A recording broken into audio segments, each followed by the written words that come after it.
महोदय, हमारे संविधान ने आर्थिक न्याय की नींव डाली, किसानों, गरीबों और को ज़मीन बांटी, भूमि सुधार किया, जिसका नाम लेने से कभी कभी आप झिझकते हैं और कभी कभी उनका नाम धड़ाधड़ इस्तेमाल किया जाता है अपने आप को बचाने के लिए।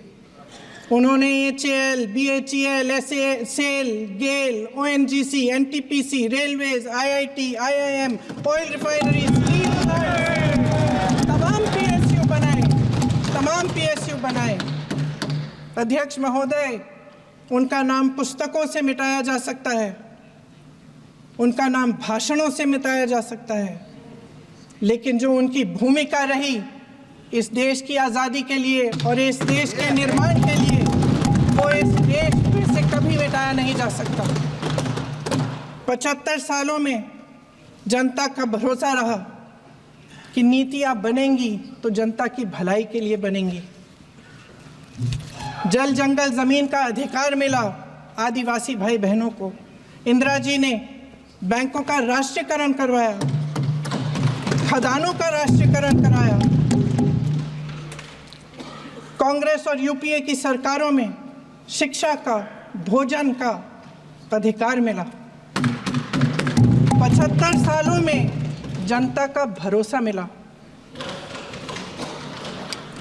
पहले संसद चलती थी तो जनता की उम्मीद होती थी कि सरकार महंगाई और बेरोजगारी पर चर्चा करेगी, कोई उपाय निकालेगी, कोई रास्ता निकालेगी। लोग मानते थे कि अगर कोई नई आर्थिक नीति बनेगी तो देश की अर्थव्यवस्था को मजबूत बनाने के लिए बनेगी, तो भारतीय बाजार को मजबूत बनाने के लिए बनेगी, उनके भविष्य को मजबूत बनाने के लिए बनेगी। किसान और आदिवासी भाई बहन भरोसा करते थे कि यदि ज़मीन के कानून में संशोधन होगा तो उन्हीं की भलाई के लिए होगा। आप नारी शक्ति की बात करते हैं। आज चुनाव की वजह से शायद इतनी बातचीत हो रही है नारी शक्ति के बारे में, क्योंकि हमारे संविधान ने महिलाओं को ये अधिकार दिया, उनकी शक्ति को परिवर्तित किया वोट में। और आज आपको पहचानना पड़ रहा है कि महिलाओं के बिना, कि नारी शक्ति के बिना ये सरकारें नहीं बन सकती हैं। इसीलिए आज आप नारी शक्ति की बातें दोहरा रहे हैं।